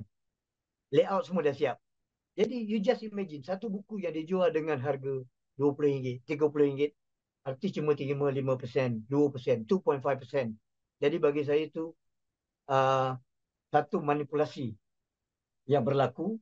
Kemudian artinya tidak diterangkan tentang hak-hak dia. Sepatutnya artinya datang sebagai seorang bos. Macam kita tengok di US, kita tengok di Amerika, di luar. Artis datang bawa karya dia, ini karya saya. Awak nak terbitkan atau tidak? Kalau awak nak, ini terms dia. Kita yang beritahu dia. Sebab kita owner, kita pemegang hak milik tu. Jadi katakan, you nak terbit, okay, terms dia, I boleh bagi you 70-30, 40-60, 50-50. You setuju, you ambil. You tak setuju, okay, kita akan offer dekat orang lain. Sepatutnya artis macam tu. Jadi proses ini makan satu proses yang makan satu jangka masa yang agak panjang lah. Saya boleh cakap macam tu sebab saya mungkin dah lama, 40 tahun. Macam mana dengan artis-artis baru? Kan? Banyak artis baru cakap dengan saya, takkan kita nak pergi daftar, pergi buat copyright 200 sedangkan kita tak tahu benda laku ke tak. Who knows? Kita tak tahu. Siapa tahu? Saya tak pernah menyangkakan karya saya satu masa akan terjual sampai berjuta-juta. Saya tak pernah terfikir buku-buku saya akan dijual dengan sekelip mata macam tu. Saya buat helmet bersama Eti Garage. Dalam masa 3 jam, dia jual 3,999 unit. You just imagine 260 dalam masa 3 jam tu. Dia buat sale lebih kurang 800,000, 700,000, lebih 800,000 dalam masa 3 jam. Daripada karya kita. Jadi nampak tak nilai dia tu? Jadi kalau kita baca kisah tentang Fido Dido, pengkarya Fido Dido, dia lukis Fido Dido tu dalam kapal terbang kan? Kan? Dia lukis dalam kapal terbang, dia draw, kemudian Seven Pepsi kan pakai. Seven ke Pepsi pakai untuk jenama, untuk iklan dia apa semua. And she's become millionaire. So dekat Malaysia pun sebenarnya benda tu kita dah mula ke peringkat tu dah. Sebab kalau kita tengok macam Lat punya karya yang digunakan untuk Arab Malaysian Bank, kemudian dia gunakan untuk AirAsia, untuk branding produk. So jenama tu jadi satu jenama yang besar dan mahal. Jadi kepada newcomer ni, daftarkan karya tu. Daftar walaupun kita tengok buruk je kan. Kita tak tahu. Kita tak tahu sebab dia very subjektif. Tiba-tiba meletup. Kalau kita tak daftarkan, orang lain akan ambil kesempatan dekat kita. Itulah sedikit lebih kurang. Senapak Banyak katanya. senapan. Saya ni dengar rasa macam kalau boleh, saya rasa saya baca komen ni ramai yang macam turut bersimpati dengan kisah hidup Tuan Ujang ni. Rasa kalau yang ada peminat dia mungkin dah menangis rasa dengar kisah hidup yang macam naik turun, naik turun. Dan banyak pengajaran yang saya nampak lah sebenarnya. Kita kat sini kita ada, memang di pusat inovasi ni memang kita uruskan perlindungan hati intelek lah untuk warga UKM. Dan memang kita maklumkan apa-apa saja karya yang dihasilkan tu kita kena lindungi sebab mungkin hari ni tak nampak nilai dia tapi along the way tu mungkin dah tepat masa dia akan macam jadi karya macam Ujang lah kan. Betul. Dan yang paling penting berhati-hati dalam setiap perjanjian dengan ialah bila kita Kena baca. kena baca Perjanjian tu betul-betul. betul-betul. Dekat saya rasa agak kejam kalau saya dengar daripada Tuan Hujan ni agak kejam lah cara dilayan begitu. Dan kalau even di UKM pun kita mementingkan kita panggil kita ada dua hak lah. Satu hak pemilik UKM tapi hak kepada author tu memang kita lebihkan. Kita bagi keutamaan kepada yang menghasilkan tu sendiri. So kita angkat mereka lah. So agak kejam kalau kalau ada pihak-pihak yang ambil peluang ni ialah mengambil kesempatan macam saya boleh consider as mengambil kesempatan lah di atas kesempitan orang lain kan sangat-sangat tak patut lah. Ini nasihat untuk warga UKM jugalah berhati-hati kalau ada bercakap dengan pihak luar berhati-hatilah sebelum kita bersetuju dengan apa-apa sahaja. Betul. Walaupun kawan. Walaupun kawan. Kita tak tahu, kita tak jangka kawan baik boleh jadi macam tu kan. Betul. Selain tu, saya rasa ada kita dah berbincang pasal kisah Ujang begitu panjang juga. Mungkin lepas ni kita akan ada slot Q&A lah. Nanti peminat-peminat Ujang mungkin boleh Ah, buka kamera tanyalah. Tapi boleh sebelum boleh. kita masuk ke Q&A, saya nak tanya Tuan Ujang sendirilah. Sekarang kalau kita lihat banyak karya-karya yang diadaptasi ke animasi yang bergerak apa semua kan, kita tengok Upin Ipin, kita tengok ada pun karya yang macam Anak Muslim, tapi dia lebih terfokus kepada kanak-kanak, yang kebanyakan kanak-kanak. Kalau Ya. Ujang kita tengok golongan yang baca dia bukan kanak-kanak, dia lebih bersifat remaja ataupun yang dewasa lah, sebab mesej yang Mm-mm. dibawa oleh Ujang tu sendiri. Mm-mm.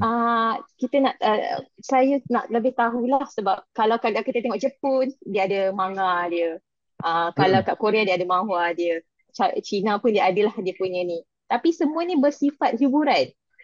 Ya. Ujang ni dia ada mesej dia yang tersendiri, yang itu yang saya nak tanya ke Ujang, ada tak usaha-usaha ke hadapan untuk maybe untuk nak kita pupukkan balik ataupun tukar ke dalam bentuk animasi bergerak, dan mesej yang baik itu dapat diterapkan ke dalam masyarakat kita. Okey. Sebenarnya benda ni saya dah buat pada tahun 1993. Usuk Sontorian.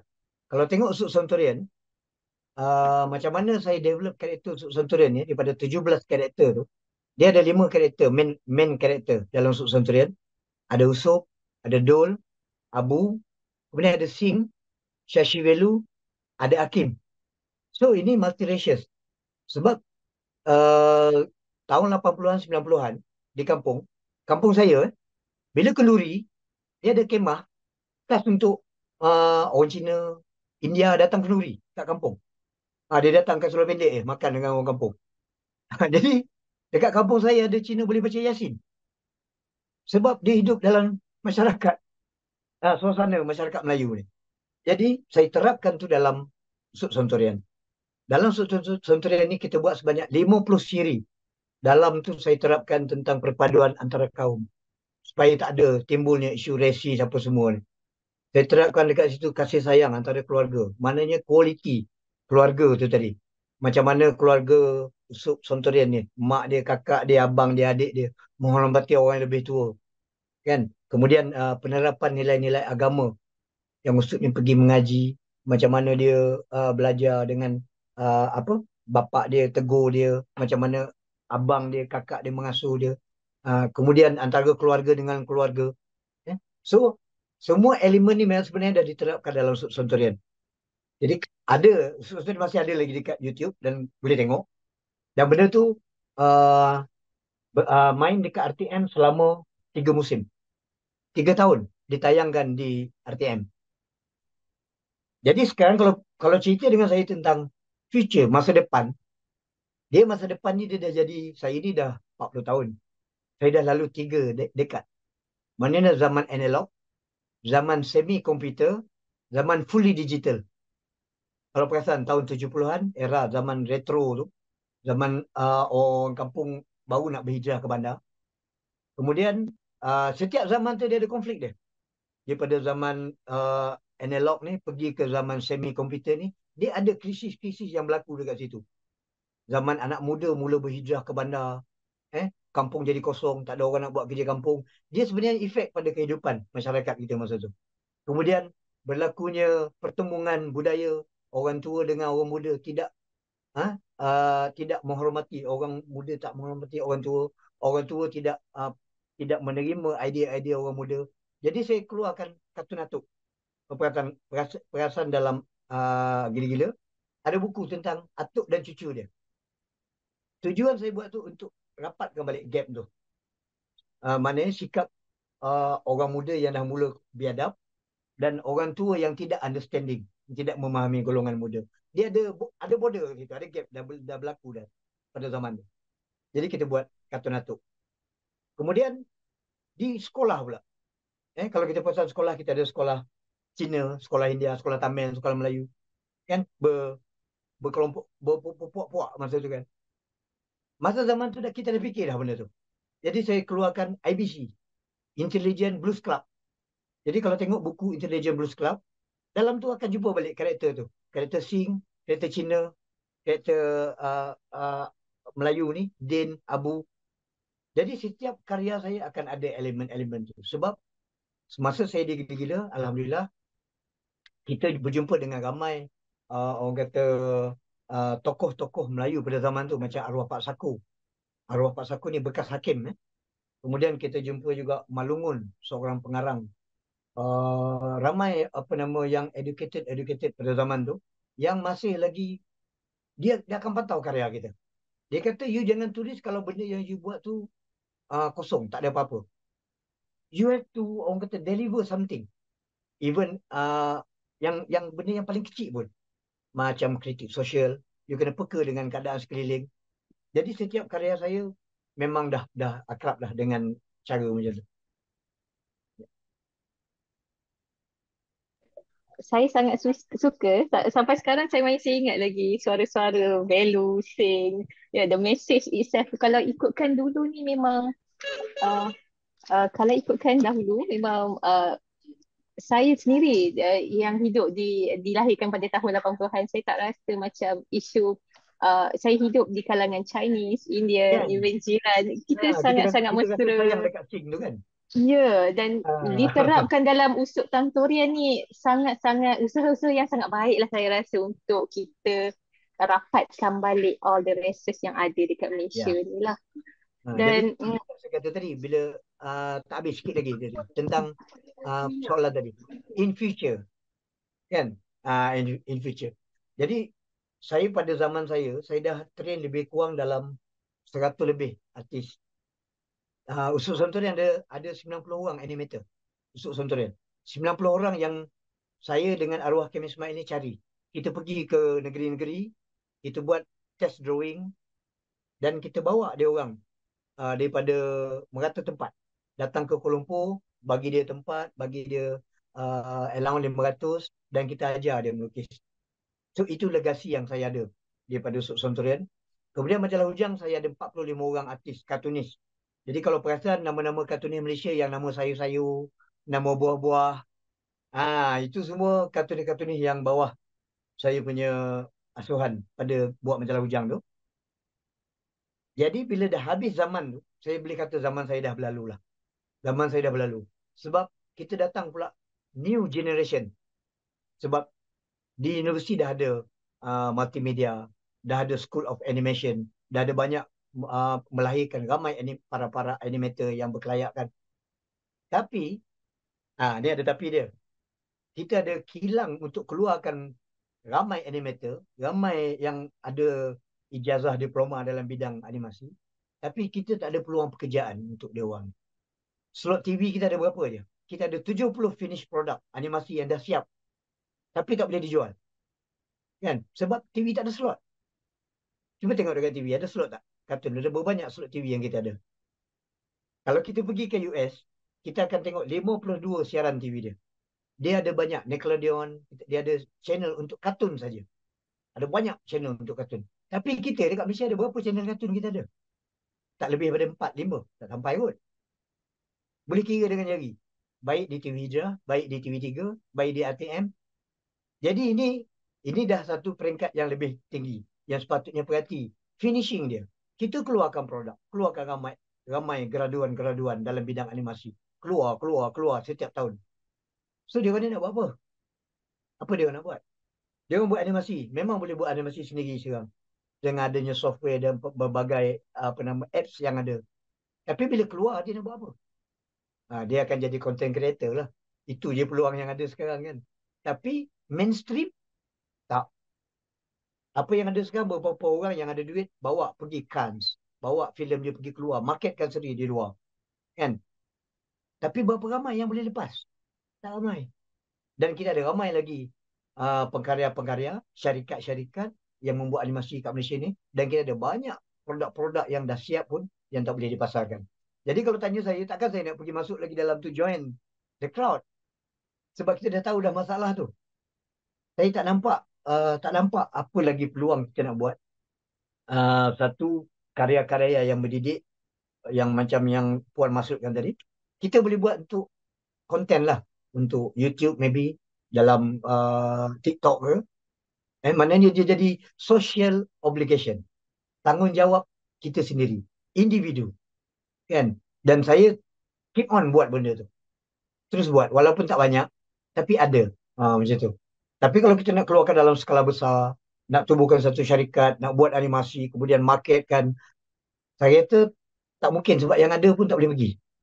Cuma kita ada beberapa animasi yang besar macam Bobo Boy pergi ke 29 negara luar. Macam Pepin, itu pun terbit dekat Indonesia. Sebab Malaysia tak mampu nak beli. TV kita tak beli.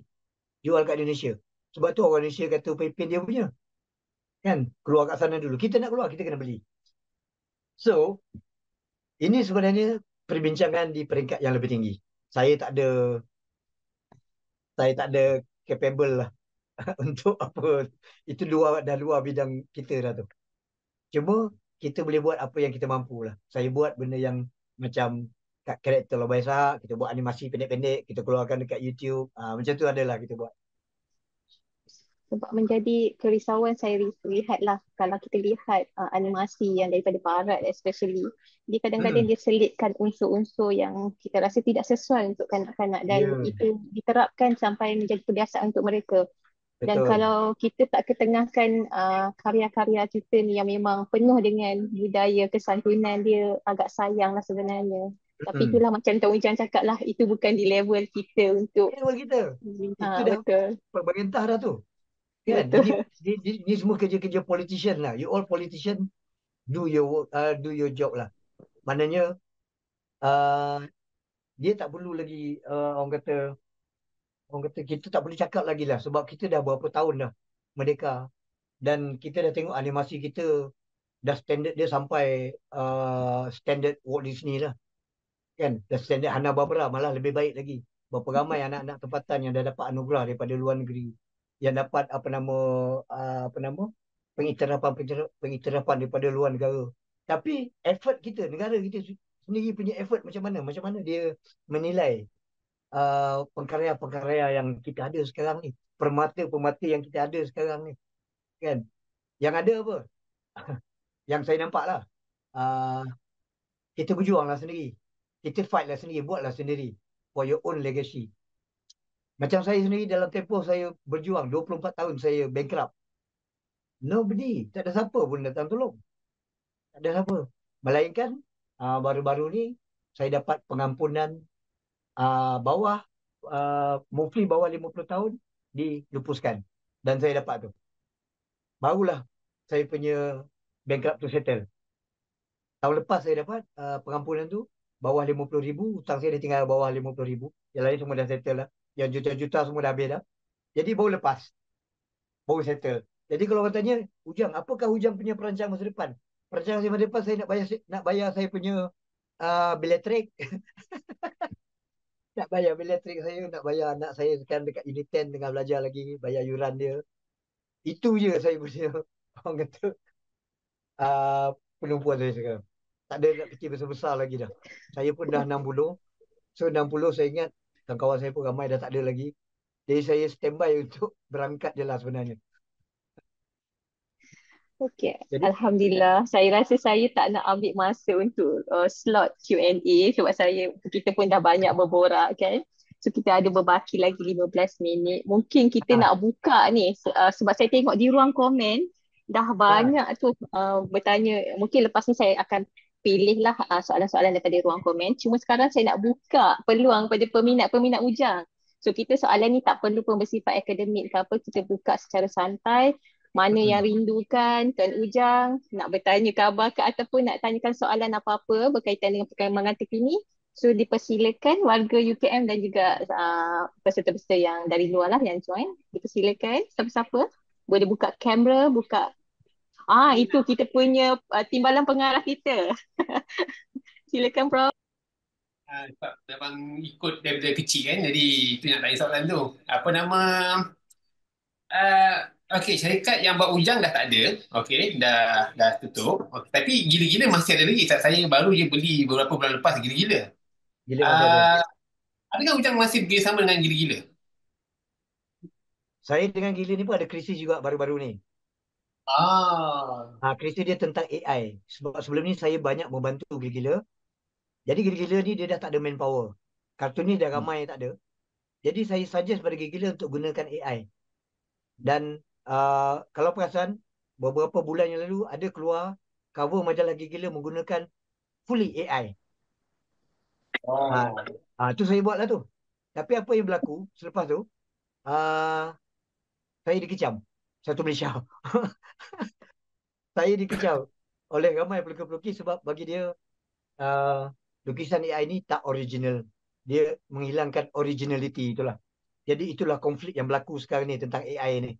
Dan saya pula, saya tak boleh tinggal ke AI sebab dekat situlah saya punya, orang kata, loophole dia untuk saya teruskan karya-karya saya tu.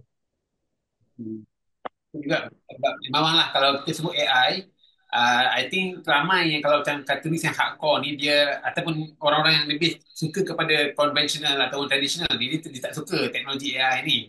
Dia rasa Yap, tak ada novelty kat situ lah. yap. Okay. Saya tak nak ambil masa banyak sangat. Saya buka kepada orang lain lah. Dia kan kalau saya tanya banyak sangat soalan saya kan. Itu kita minum teh nanti, minum teh. Boleh cerita banyak. Rasanya mungkin di masa akan datang kita boleh adakan sesi fizikal tu lagi rasa lagi close lah, kita nak kenal secara dekat kan dengan Tuan Ujang kan lagi. Mungkin Puan Najwa boleh arrange nanti next session. Boleh, insyaAllah, insyaAllah. Ada siapa lagi ke saya open the stage untuk warga UKM ke ataupun bukan warga UKM untuk uh, bertanya terus secara live? Ada ke? Sebab ni jarang-jarang ni kita dapat Tuan Ujang ni terus kita tanya dapat grab. Ini peluang kita lah untuk bertanya pada beliau. Ada ke? Encik Firdaus Bahawi ada soalan ke? Peminat setia katanya.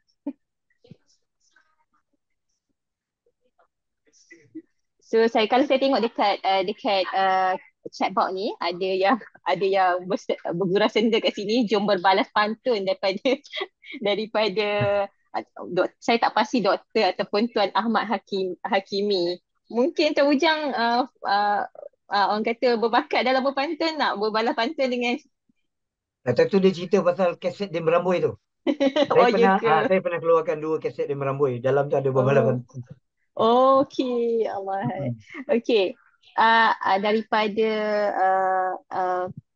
Profesor ataupun Dr. Zainal, macam mana dapat nama Ujang? Tanya, macam mana nama Ujang tu tercipta? Okey, tahun 82 bila saya ke Gila-Gila, saya guna nama Ayim. Nama sebenar saya Ibrahim. So, selalu orang nama Ibrahim orang panggil Ayim, Ayim kan. Jadi bila saya pergi ke Gila-Gila, saya lukis, saya sign Ayim. Tapi Japataib tak suka. Dia kata nama Ayim ni macam manja-manja lah, dia kata. Dia tak nak nama manja-manja ni. Dia kata pakai satu nama yang present Negeri Sembilan. Sebab saya berasal daripada Negeri Sembilan. Jadi nama Ujang tu sebagai ganti nama kedua orang Negeri Sembilan. Jadi kita pakai nama Ujang. Macam juga Yop untuk Perak. Macam orang panggil Awe untuk Kelantan. Jadi Ujang ni Negeri Sembilan. Dia akan present Negeri Sembilan. Dia Jadi macam Japataib apa kono Ejang itu? Dia macam pokok Ujang kan. Ujang ni ganti nama kedua untuk orang Negeri Sembilan. So Japataib yang suruh saya tukar nama ni. Dan saya gunakan sampai sekarang lah. okey, rata-rata saya tengok kebanyakan ialah bersimpati dan ada yang macam mengenang-enang lah karya-karya Tuan Ujang kalau tengok kat chatbot ni. Tapi ada daripada Encik Hafiz Hazaimi, apa dah jadi dengan hak cipta Ujang sebelum tu bang? Orang yang tuntut tu dah tak ada kan? Abang boleh register baru balik kok. Ini macam orang ni 9 ni bertanya ni. So, nak tahu status Ujang yang sekarang macam mana? Itu saya cerita tadi. Bila nak daftarkan, semua telah didaftarkan.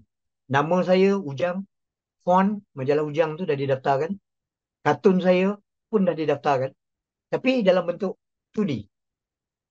Maknanya dalam printed item, dia ada banyak kelas.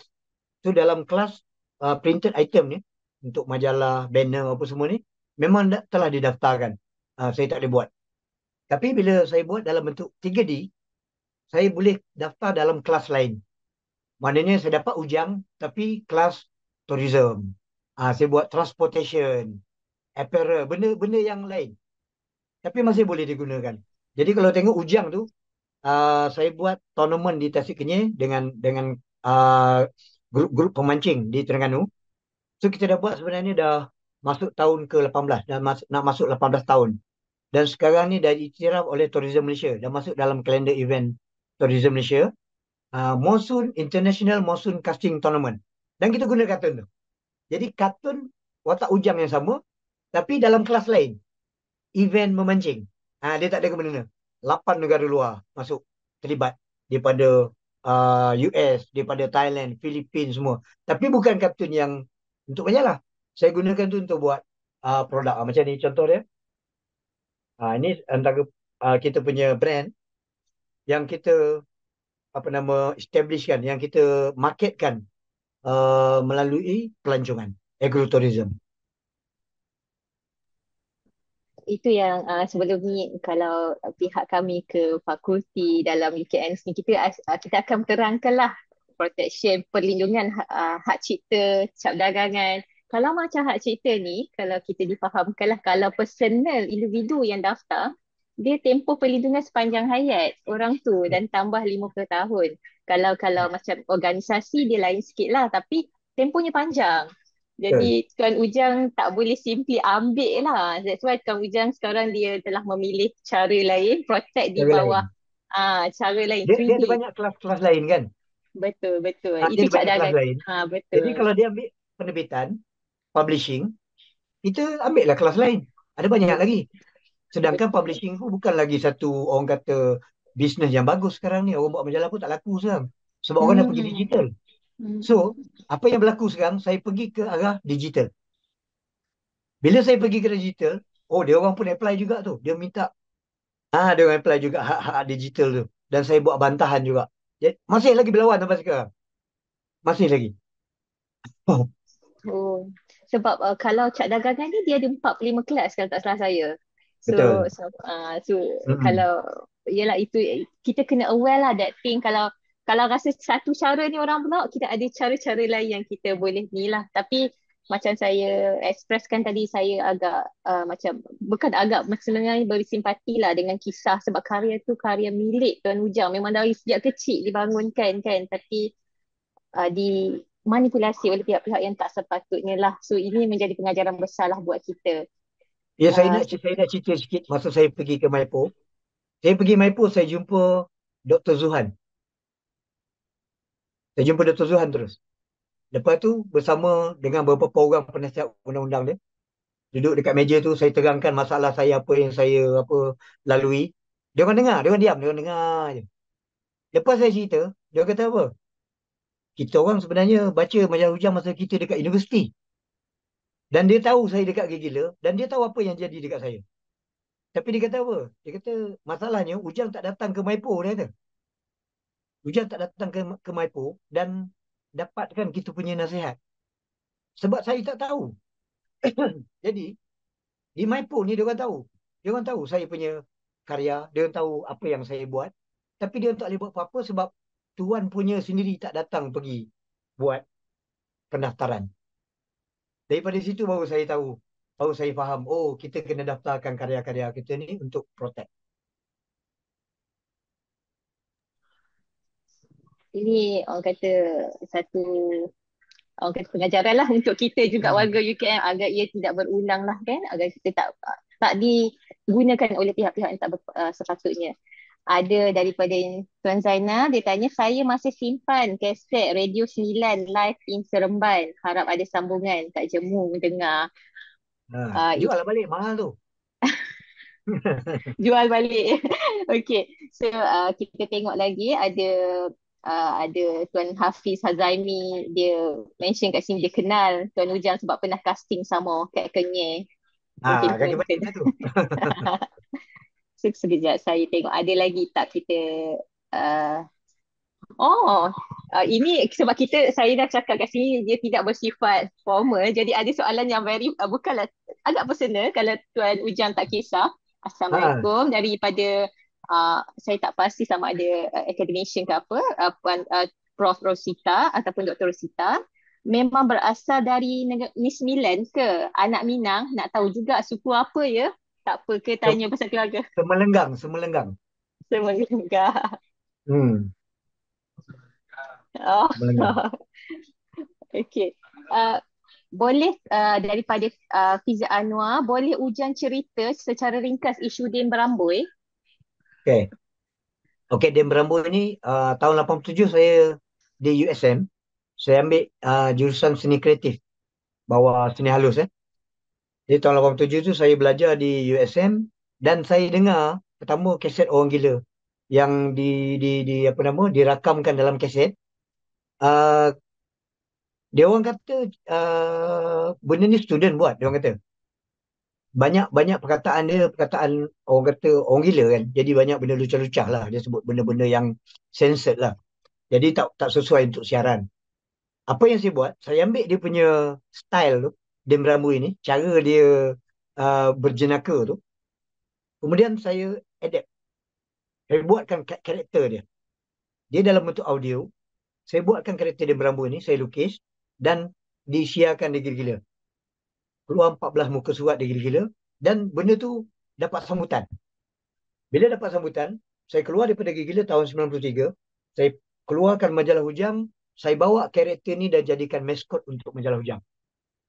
Jadi bila buat dekat majalah Hujang ni jadi maskot dan benda tu viral. Zaman sekarang ni viral kan. Viral lah benda tu. Dia sangat orang kata sangat kena dengan suasana masa tu dan orang sangat suka jokes yang macam tu sebab gila-gila ni dia masih lagi orang kata berjaga dia punya humor dia. Humor dia masih lagi political humor, satira yang dia jaga. Dia tak mau jokes yang melampau-lampau ni. Tapi dia Berambu ini dia memang over border lah. Yang orang gila kan. Jadi bila saya buat dia Berambu ini meletup dan majalah Hujang pun naik sale di atas bab ni tadi. Saya keluarkan kaset, 2 kaset Dem Beramboi. Saya keluarkan 3 buku Dem Beramboi. Semua hot. Saya jual habis, jual habis. Kan?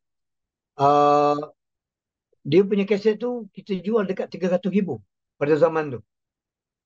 Bila dah keluar semua ni, selepas 3 tahun, baru ada orang claim. Ada orang claim, dia kata Dem Beramboi itu idea dia. Dia punya. Jadi ini termasuk juga macam mana masalah mula-mula tadi. Saya tidak daftarkan karya-karya tu. Saya tak ambil tahu benda ni dulu tentang pendaftaran. Jadi benda tu semua all gone by the wind lah. Bila orang lain claim, saya dah jadi orang kata fed up lah. Kan, fed up saya kata ambil lah. Apa kau nak ambil lah, ambil lah. Tapi bila dia buat tak jadi pun. Sebab benda tu karya kita. Kan, dia buat tak jadi pun. Buat majalah, dia buat majalah. Dia buat majalah dia merambui. Keluar 6 isu ke, 5 isu ke 6 isu. Tutup. Habis. Kemudian dia buat kaset. Habis. Tak ada apa benda pun. Jadi bagi saya pertama pendaftaran itu penting untuk kita lah sekarang ni bagi pengkarya-pengkarya yang baru menceburkan diri dalam industri kreatif ni perlu, sangat penting sebab banyak dia punya gangguan tu yang kita tak sangka-sangka ni kan. Dan yang saya hadap ni semua bukan orang lain, semua kan kawan, semua saya kenal. Yang saman saya kat mahkamah pun saya kenal kan. Bila tiba bab duit ni, dia boleh buat orang jadi kelabu mata, boleh buat orang jadi alien. Jadi saya dah tempuh pengalaman ni. Bagi saya satu pengalaman yang sangat berharga. Harga kebodohan saya yang sangat mahal.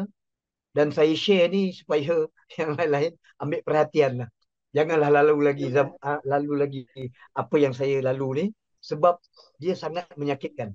Bagi saya luka dia sangat dalam. Sampai sekarang saya tak nak ingat. Tapi akan ada. Dia akan timbul, dia akan keluar benda tu kan. Dan saya ingat sampai saya meninggal lah kot. Akan kekal sebagai cerita dia macam tu kan. Oh, berat. Okey, saya sebelum saya bacakan sebab kita ada banyak sangat soalan. Saya tengok ni dah ada semakin ke hujung dia semakin banyak. Tapi saya mungkin akan pilih saja beberapa sebab kita dengan kesuntukan masa kita. Cuma saya nak buka satu soalan kalau ada peminat yang betul-betul true peminat Ujang ni nak tanya something. So, inilah peluang open the camera untuk bertanya terus. Kalau tak saya akan pilih beberapa soalan dan saya agak mustahil untuk saya baca semua sebab terlalu banyak soalan di sini. Jadi siapa yang nak utarakan boleh terus utarakan. Walaupun soalan tu very simple. Ada ke nak bertanyakan soalan kepada Tuan Ujang? Boleh buka mic? Okey, kita ada seorang daripada Dr. Zarul ke? Zarul Review. Okey, boleh utarakan soalan kepada Tuan Ujang kita? Hello, Assalamualaikum. Dengar? Waalaikumsalam. Uh, okay, Oh, saya... Assalamualaikum.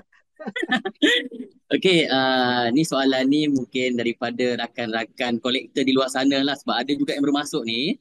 Ya, Boleh tak Tok Ujang ceritakan kolaborasi terkini ke ataupun produk-produk terkini Tok Ujang, supaya kolektor-kolektor ni dapat kumpul item-item terbaru daripada kartunis Ujang. okey, Alhamdulillah. Okey, yang pertama yang dia boleh collect sekarang ni boleh jumpa dekat Shopee lah. Topi, yang topi bucket hat, Ujang boleh jumpa dekat Shopee. Kemudian spek ribbon limited edition tu ada dekat Shopee juga. Kasut limited edition pun ada. Kemudian yang collect-collect yang lain tu macam helmet apa semua pun masih ada, tapi harga dia agak menakutkan lah. Boleh cari di Carousel, eBay pun ada. Tapi dia dah pergi riban-riban lah kan, sangat mahal lah. Dan produk lain juga collab yang terbaru dengan Yus sekarang ni. Tumbler dan bag, lunch bag boleh dapat dekat masuk dekat page Yus. Tapi minggu ni last lah, tak tahu lah sempat tak sempat. Minggu ni last. Bag dan tumbler. Kemudian selepas raya ni saya akan collab dengan Carl perfume untuk keluarkan pewangi kereta. Yang tu banyak.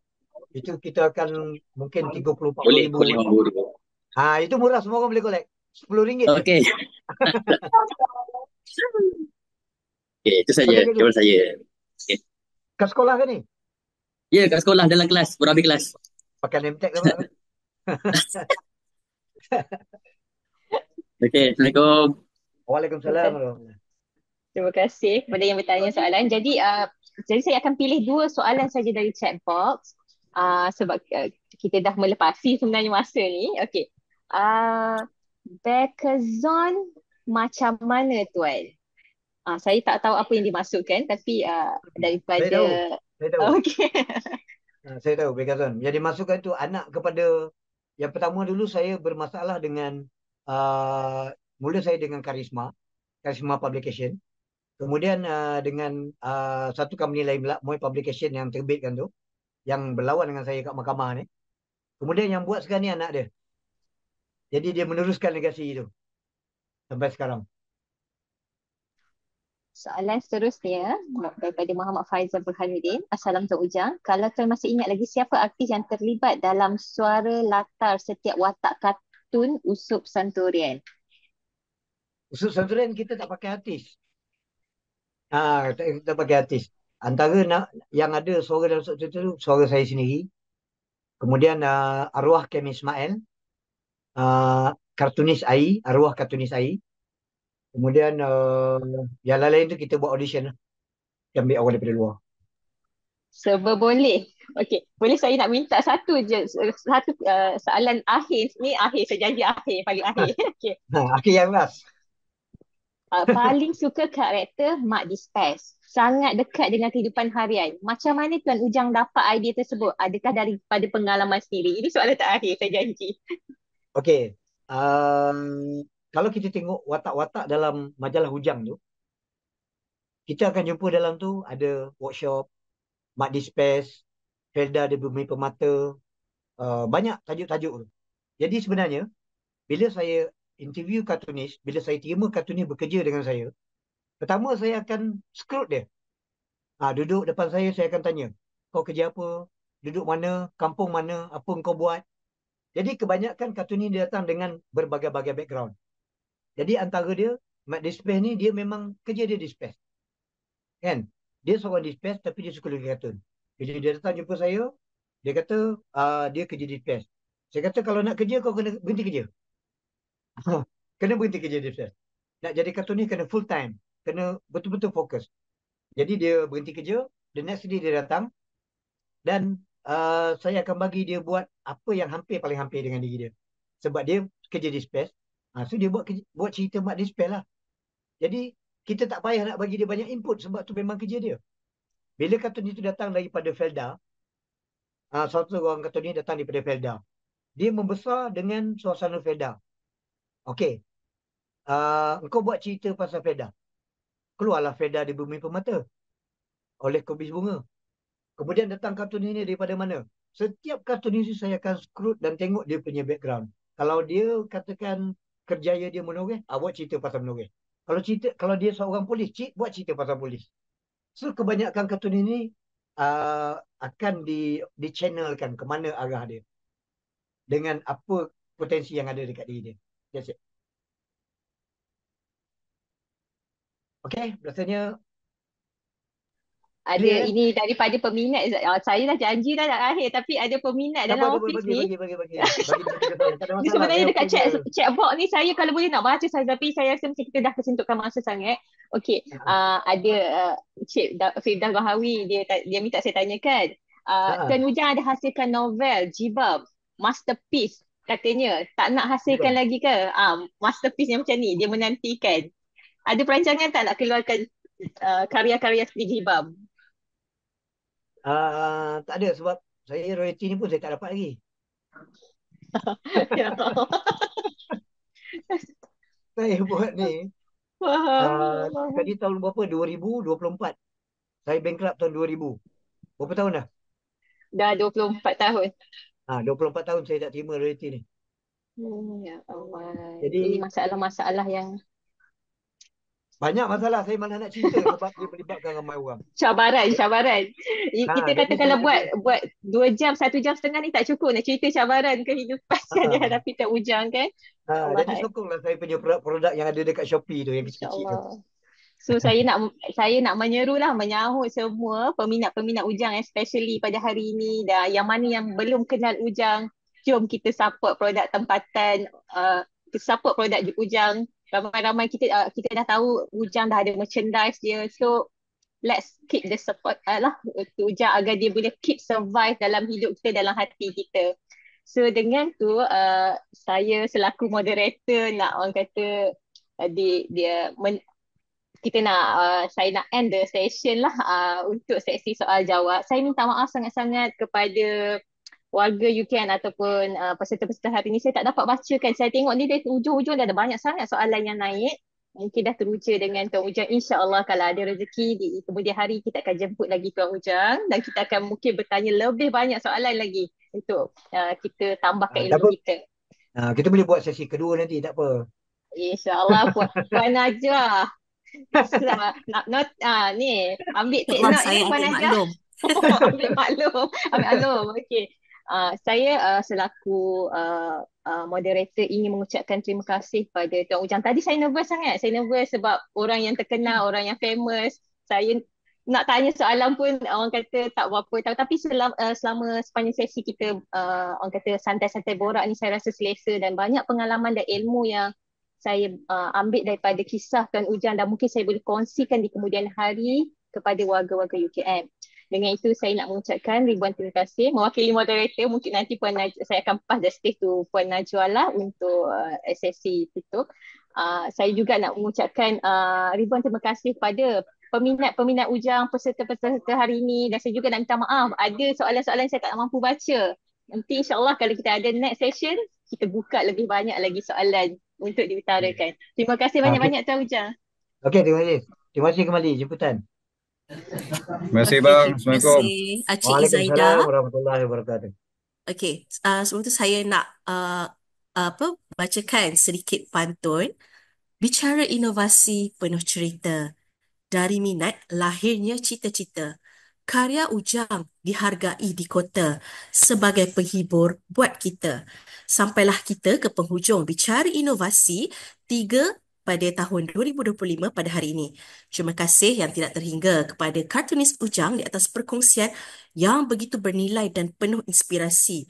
Kisah perjalanan beliau pastinya memberi banyak pengajaran kepada kita semua dalam memahami kepentingan perlindungan hak cipta dalam industri kreatif.